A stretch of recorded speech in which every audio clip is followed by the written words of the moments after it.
Hi there. Who are you and what did you do? Hi, I'm Jongwon Lee. I was first place 9-0 at Indie Regional playing Kashtira. And that feels a little familiar. Why is that? Yeah, I was also first place last Indie Regional 2 months ago playing the same deck. Wow, ridiculous. Best deck, I guess. They banned the Riser, but it still went 9-0. Didn't need it. Yep. All right, let's see that list. Yeah, let's start with the hand traps. 3 Ash, obviously best card. And then 1 Mourner, 1 Nibiru. Nibiru is mainly for the cross-out target, but it's also good as a one-off. I don't want to draw too many because some decks play around it easily. This card I can negate during the draw phase against Purrely, and then shift under shifter also makes Baron. Like it as a 1. I don't want to draw too many. 2 draw, 3 shifter. This is the best hand trap right now. But I don't always draw it, so I wanted to have like another high impact hand trap. Keep the combo decks in check for sure. Yes. Where this deck wants to be is like a grind game situation, so if I stop them from doing anything, like Fennel will just carry the game. Makes sense. And Kashtira cards, 3 Rice Art, 3 is really important. And then Scareclaw and the Tearlaments. This one, first reason I play 2 cross-out in the main deck, and then against Tearlaments, I can cross-out them because cross-out is really bad against Tearlaments because they don't really play hand traps. But cross-outing this would actually like end their turn because this is like +5 and a body for them. And then double unicorn, 3 Fennel, pretty standard.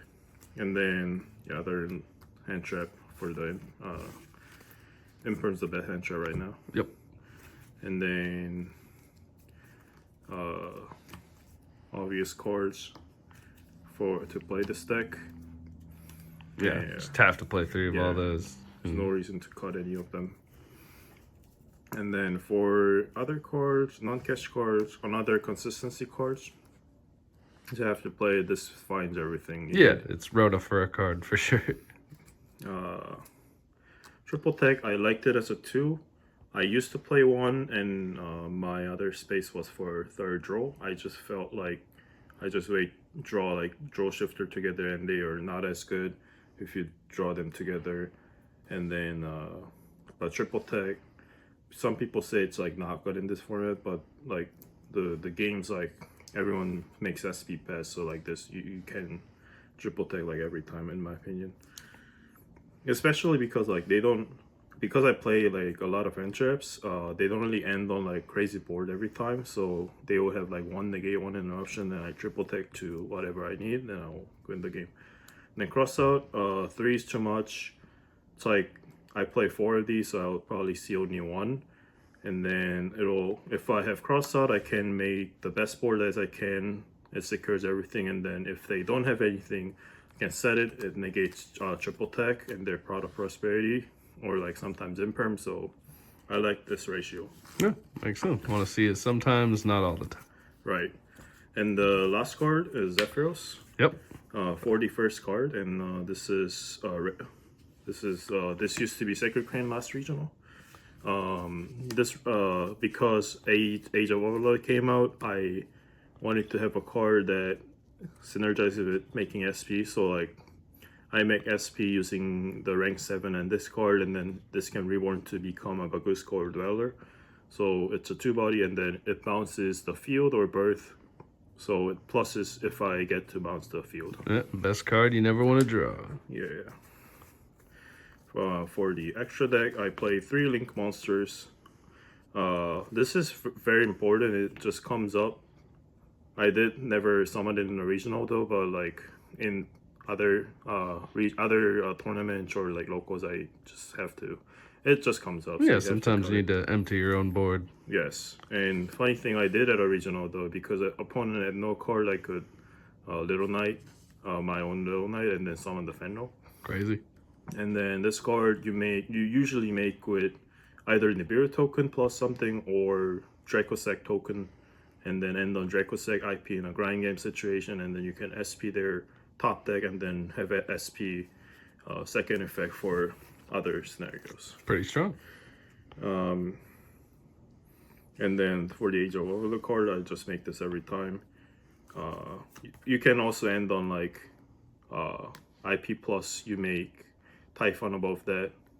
In a grind game situation, like that's just so too efficient.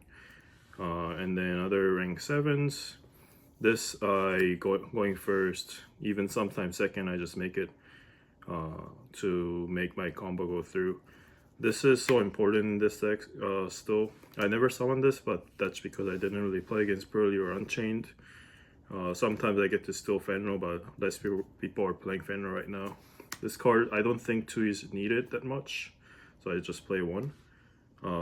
Feature package, if I started cross out, so I know I'm not getting Nibiru, I will make that and set the cross out because that'll deal with the Nibiru ones on the board. And then Zeus, Baron, I used to not play that card, but then I realized I would need it. And then in the regional, like this did a lot. Normal summon level 3, and then pop HQ was really huge. And then 2 rank 7s, 2 rank 4s, yeah.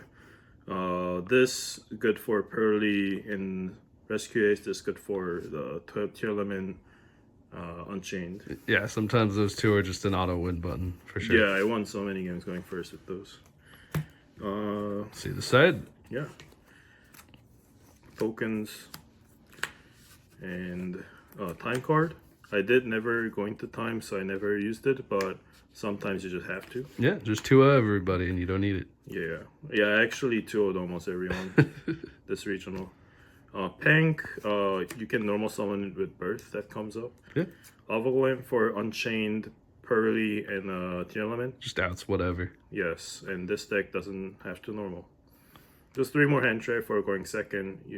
You just swap it with some like Tearlaments, Tear Cash, or Rise Art, and cross outs that you don't need going second. Yeah.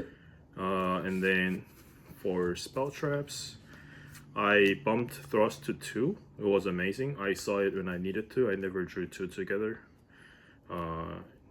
So normally you just start Chart P against Rescue Ace, that's the purpose. Or sometimes triple tag or terraforming is your starter. So, and Ray Sauce just does everything. Those were enough. And then the traps. I did never see it, but I just thought as a one-off it's a power card, but I didn't want to open like double summon limit, and then if I don't get to play, I just lose. Like, I'll grind it because decks like Rescue Ace can just still set 4 if I don't have any options. Yeah. And also, like, people play evenly Harpy like this, does nothing. But I did never see it, and I also didn't play that many game 3s. But this card was MVP for this regional. I never really got to, like, they didn't really evenly me, and I had to saw them, but like I saw them the Ariana summon, normal summon, and the emergency, the airlifter normal summon, and the Diabellstar Witch summon. So like they neg 2, and most of the time that just means they don't have the Witch again, because if they have double Witch, then they will pitch the Witch for it. So like if you Judgment it and they hand trap you, like they have 3 cards left, and they have to deal with your like Baguska, Fenrir, and whatever. So, yeah, you know you're going first. Judgment is crazy. yes, and a game, my hand was like Fenrir plus 1 Judgment, and I Prosperity'd into like another Judgment, and then just like play the Fenrir control. That was just crazy. Opponent just couldn't play out grind. All right. Sounds like a Rise Heart was just holding you back. Yeah, and then yeah, these. I also won this Switch last 1 week ago at a Happy Game Store Switch tournament. It was a 7-0, and most of the matchups are Rescue Ace. But honestly, like this deck, if you're gonna pick it up, like your worst matchup is Rescue Ace, because like Shifter does not as much, Troll does not as much, and like you suffer really hard from their set 4 and the Preventer. But depending on how you play, you can still win against Rescue Ace. Yeah. And whenever you play against Unchained, Purrely, you just have so many auto win buttons in the deck. So yeah. Well, congrats on going 7-0, 9-0. Yeah, 16-0. Yeah. Yeah. Good job.